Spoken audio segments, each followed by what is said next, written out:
Hello students, तो welcome. ये आज हमारा सेकेंड लेक्चर होने जा रहा है ज्योग्राफी का, क्लास 9th के लिए। इससे पहले भी एक बार ज्योग्राफी का एक लेक्चर मैं ऑलरेडी आप लोगों को दे चुकी हूँ। तो इसके बाद ये सेकेंड लेक्चर मैं इसमें पूरा चैप्टर कवर करके उसको वाइंड अप कर दूँगी।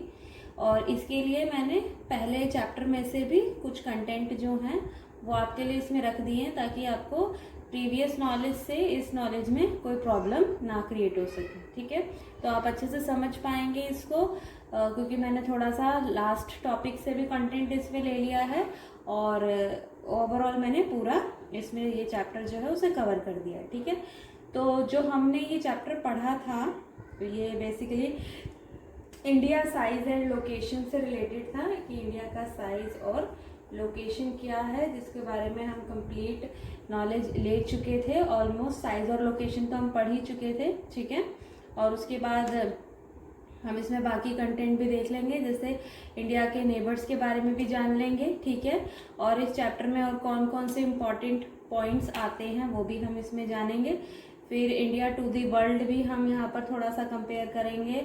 और इसमें एक बहुत मोस्ट इम्पॉर्टेंट आया है टॉपिक स्टैंडर्ड मेरिडियन का, तो हम वो भी जानेंगे कि स्टैंडर्ड मेरिडियन क्या है। Okay students, so let's start. पहले हम लोकेशन देख लेते हैं ओवरऑल। जैसे क्वेश्चन बन ही जाता है कि इंडिया का साइज और लोकेशन क्या है, आप एक्सप्लेन करिए, उसको डिस्क्राइब कीजिए, उसको बताइए। तो उस टाइम भी मैंने लेक्चर में आपको बताया था कि इंडिया जो है वो अगर मैं लॉन्गिट्यूडनल करूँ तो ईस्टर्न हेमिस्फीयर में आता है। ठीक है, और अगर लैटिट्यूडनल करते हैं तो वो आ जाता है कौन से हेमिस्फीयर में, नॉर्दर्न हेमिस्फीयर में।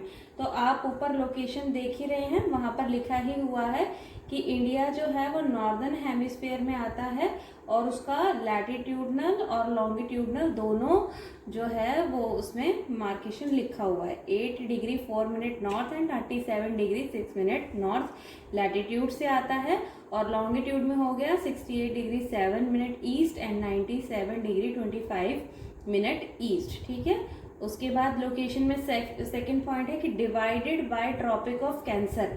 ये ट्रॉपिक ऑफ कैंसर भी मैंने आपको बताया था। ठीक है, जैसे ये देखिए, जो इंडिया को ऑलमोस्ट बिल्कुल बीच से ऑलमोस्ट 2 इक्वल हाफ में डिवाइड करती है, तो वो ट्रॉपिक ऑफ कैंसर है, जिसका डिग्री लैटिट्यूड में आता है 23 डिग्री 30 मिनट नॉर्थ। तो ट्रॉपिक ऑफ कैंसर से आपको एक होमवर्क ये करना है कि ट्रॉपिक ऑफ कैंसर जो है वो कितने स्टेट से होकर जाती है, how many state from which Tropic of Cancer is been pass. ठीक है, और आपको साथ साथ वो स्टेट्स के नाम भी बताने हैं कि ट्रॉपिक ऑफ कैंसर कितने स्टेट से होकर जाती है और कौन कौन से वो स्टेट हैं। ठीक है, तो आप उसको सीक्वेंस ऑर्डर में रखेंगे, आप उसे वेस्ट से ईस्ट की तरफ ही सारे बताएंगे, एक्सप्लेन करेंगे। ठीक है, फिर उसके बाद हमारे 2 आइलैंड ग्रुप्स हैं, एक है अंडमान एंड निकोबार आइलैंड और दूसरा है लक्षद्वीप आइलैंड। तो अंडमान और निकोबार आइलैंड किस तरफ है बच्चों, बे ऑफ बंगाल, इस तरफ है हमारा अंडमान एंड निकोबार, ये हमारा बे ऑफ बंगाल है।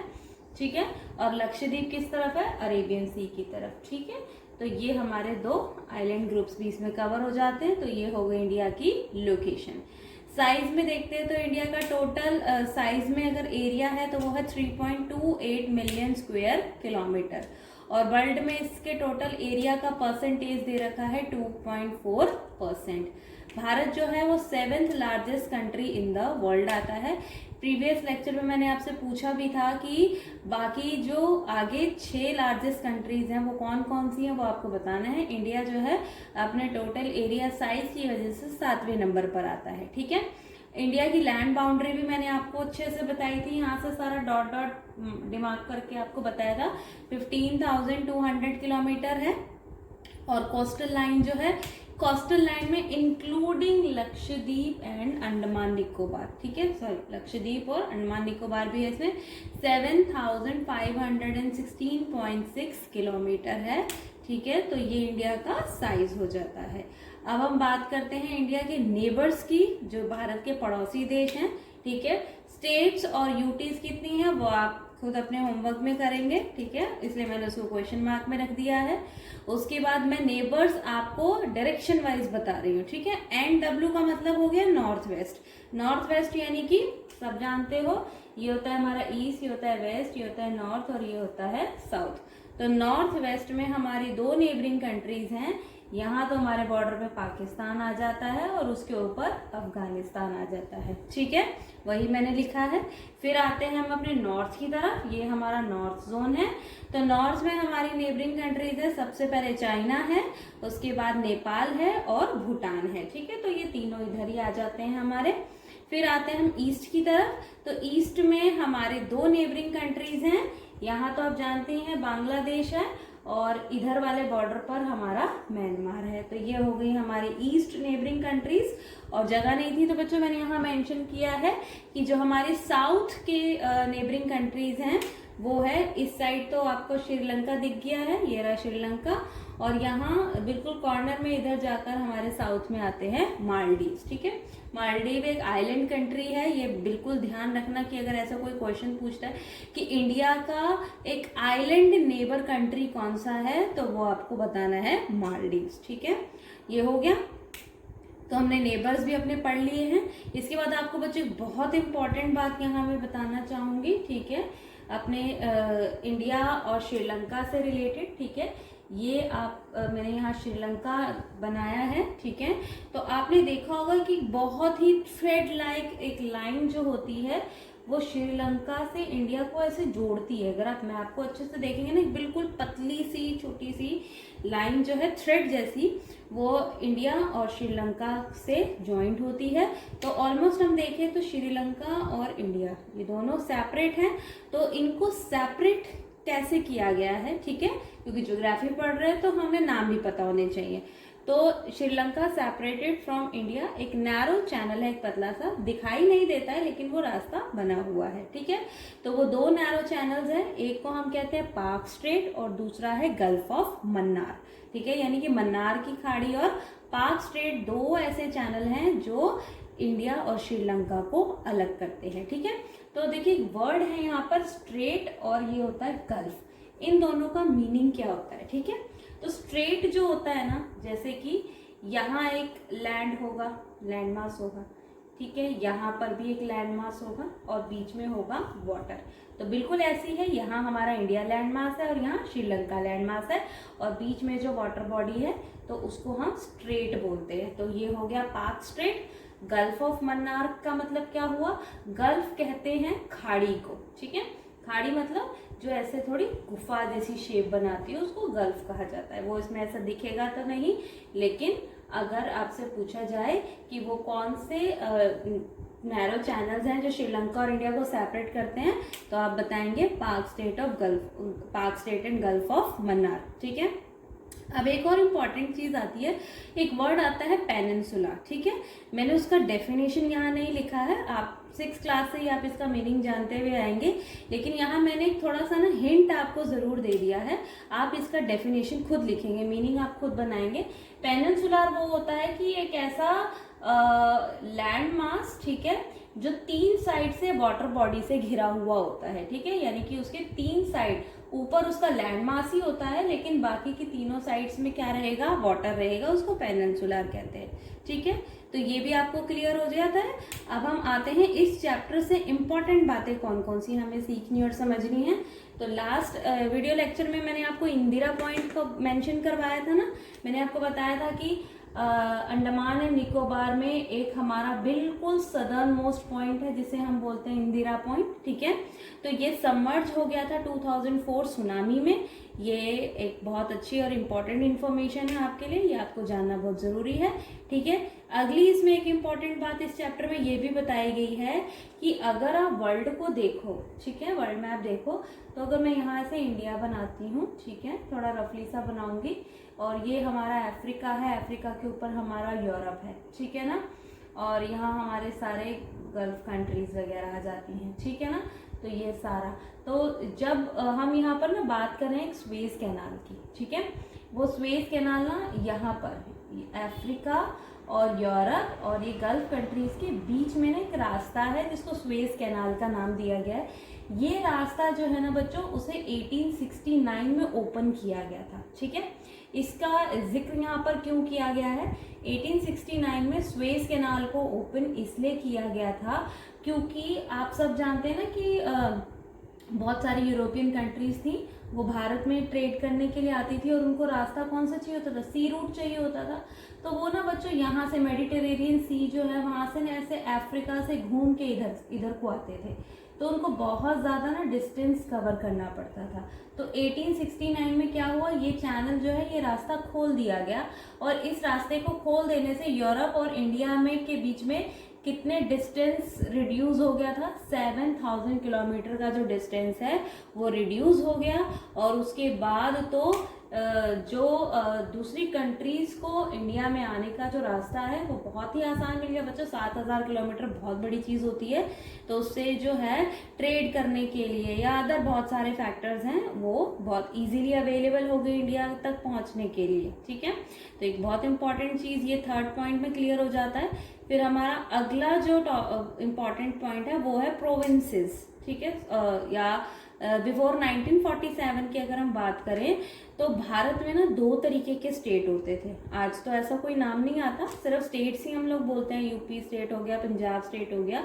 लेकिन जब ब्रिटिशर्स का रूल चल रहा था ना, तो 1947 से पहले ब्रिटिशर्स ने भारत को 2 स्टेट्स में डिवाइड किया हुआ था। ठीक है, एक स्टेट थे प्रोविंसेस और दूसरे थे प्रिंसली स्टेट। ठीक है, अब ये प्रोविंसेस क्या थे, प्रोविंसेस वो थे जिनको ब्रिटिशर्स ने अक्वायर कर रखा था। ठीक है, तो ये डायरेक्टली रूल्ड होते थे बाय द ब्रिटिशर्स, जहां पर ये किसे अपॉइंट करते थे, वॉयसरॉय को। यानी कि ये वो स्टेट हैं जो British government east India company के पास पहुंच चुके थे, उनके पास थे, और उन पर इन्हीं का डायरेक्ट रूल होता था, वॉयसरॉय के थ्रू अपॉइंट कराया जाता था, वही ये प्रोविंसेस हैंडल करते थे।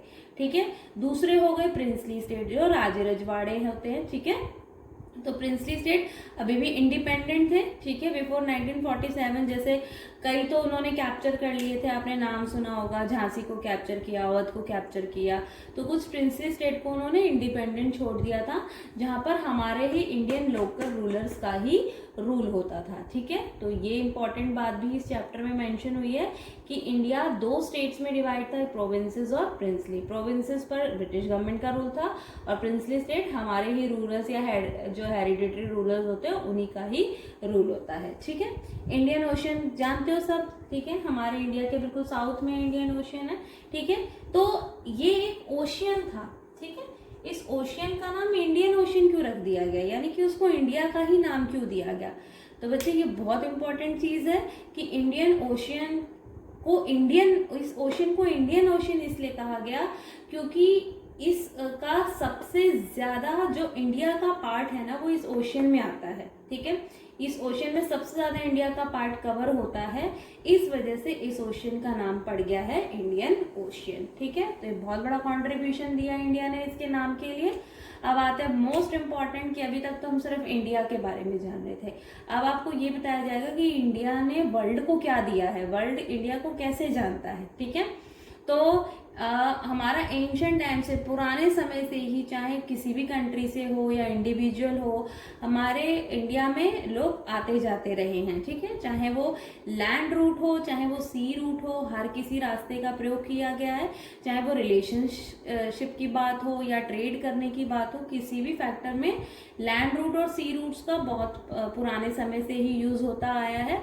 तो उससे वर्ल्ड को इंडिया की बहुत सारी चीज़ों को यूटिलाइज करने में एक बहुत बड़ा ऑप्शन मिला। ठीक है, उसके बाद वर्ल्ड से इंडिया ने बहुत सारे अपने आइडियाज़ और कमोडिटीज़ को एक्सचेंज किया है। ठीक है, इंडिया से बहुत सारे हमारे ऐसे ऐसे आइडियाज़ हैं जो विदेशों ने अपनाए हैं। जैसे इंडिया ने कौन कौन से आइडियाज़ को प्रोपोगेट किया, जैसे हमारे उपनिषद वर्ल्ड फेमस हैं, हमारी रामायणा जो है वो वर्ल्ड फेमस है, हमारी पंचतंत्र की कहानियाँ आपने सुनी होंगी। ठीक है, वो बहुत ज़्यादा, ये आइडियाज़ बहुत ज़्यादा पॉपुलर हुए। कमोडिटीज़ मतलब हमने तो हर वस्तु का जो है व्यापार किया है। ईस्ट इंडिया कंपनी की अगर बात आप देखो तो हमारे मसाले से लेकर हमारे कपड़ों से लेकर 8th क्लास के बच्चे तो और अच्छे से जानते हैं, मैंने तो उनको पता नहीं कितनी कितनी चीज़ें बताई थी कि कितने टाइप्स के क्लोथ्स हम लोग बेचते थे, स्पाइसेस बेचते थे। तो कमोडिटीज़ भारत से बहुत गई हैं। ठीक है, तो हमने अपने आइडियाज़ और कमोडिटीज़ को अच्छे से एक्सचेंज किया है, वर्ल्ड को बहुत अच्छे से ये सारी फैसिलिटीज़ हमने प्रोवाइड कराई हैं। डेसिमल सिस्टम भी कहाँ से मिला है, हमारे ही देश से वर्ल्ड को मिला है डेसिमल सिस्टम। स्पाइसेस, हमारे मसाले वाले वर्ल्ड फेमस हैं, ठीक है। तो इन सब चीज़ों से इंडिया को एक इंटरनेशनल पहचान आज से ही नहीं, एंशियंट टाइम से ही मिल चुकी है और उसका एडवांटेज वर्ल्ड की अलग अलग कंट्रीज उठा रही हैं, ठीक है ना। उसके बाद हम भी इन्फ्लुएंस हुए हैं वर्ल्ड के बहुत सारी चीज़ों से, जैसे हमको इन्फ्लुएंस मिला है उनके ग्रीक स्कल्पचर से, ठीक है। आप सबने डूम देखा होगा, मिनारेट्स देखे होंगे। डूम मतलब जो गुंबद होते हैं, ठीक है। अब जैसे ताजमहल का गुंबद है वो डूम है, ठीक है। चार मीनार, उसको मिनारेट्स बोला जाता है, ठीक है।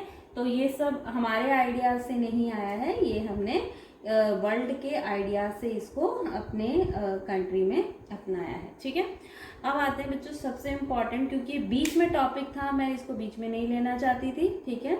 इसको मैंने लास्ट में समझाने के लिए आपके लिए रखा कि स्टैंडर्ड मेरिडियन एक वर्ड है, ठीक है। जैसे कि ना स्टैंडर्ड मेरिडियन को समझने से पहले ना आपको एक बात समझनी बहुत ज़रूरी है। आपको सबको पता है कि हमारे ग्लोब में ना एक ग्रिड सिस्टम होता है। ग्रिड सिस्टम मतलब इमेजिनरी लाइंस आप पढ़ रहे हो ना, ऐसे लॉन्गिट्यूडनल भी होती हैं, फिर ऐसे लैटिट्यूडनल भी होती हैं, ठीक है। हर तरीके की लॉन्गिट्यूडनल लैटिट्यूडनल लाइंस होती हैं। बच्चे ये लाइन क्यों बनाई जाती है? ये लाइंस इसलिए बनाई जाती है ना, क्योंकि अगर आप सड़क पे चल रहे हो, अगर आप रोड पे अपना ट्रैफिक लेके चल रहे हो, तो आपको तो पता है ना ये रोड कहाँ टर्न लेगी, कहाँ मुड़ना है, किधर जाना है, ये सारी चीज़ें आपको पता होती है, ठीक है।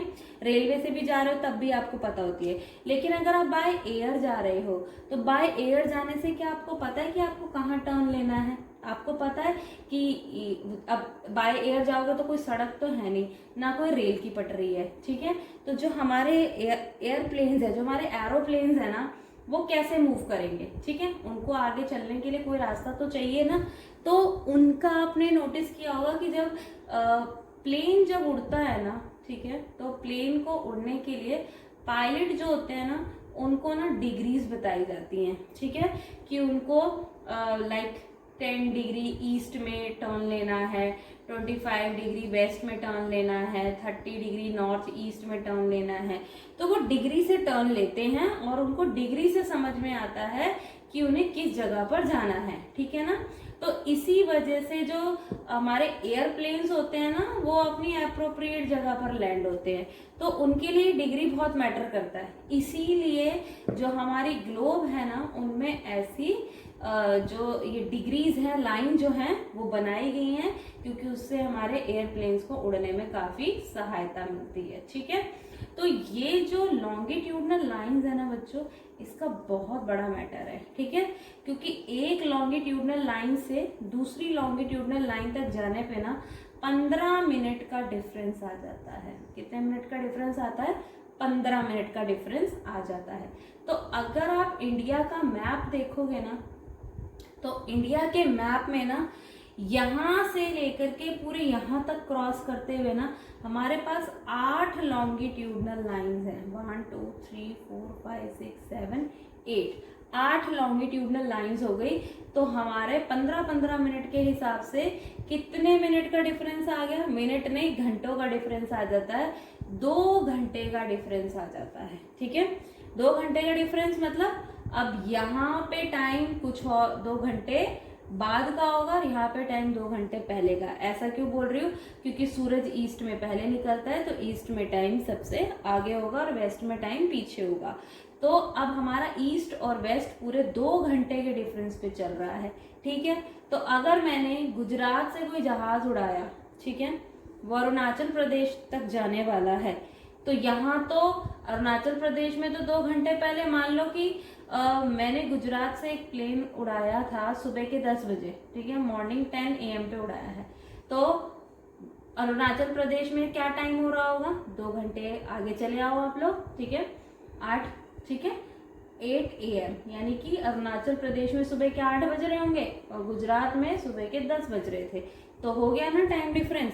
ऐसे में तो हर फ्लाइट की वजह से दिक्कत हो जाएगी, हर फ्लाइट को प्रॉब्लम क्रिएट होने लग जाएगी। तो अब क्या करना चाहिए? करना ये चाहिए कि कोई एक स्टैंडर्ड टाइम होना चाहिए जो पूरे इंडिया में इक्वल ही वैल्यूएबल हो, चाहे वो गुजरात हो, अरुणाचल प्रदेश हो, केरला, कर्नाटका, तमिलनाडु, जम्मू कश्मीर, कहीं पे भी हो, ठीक है। तो वही एक स्टैंडर्ड टाइम रखना होगा। तो वो स्टैंडर्ड टाइम क्या है? स्टैंडर्ड मेरिडियन है, ठीक है।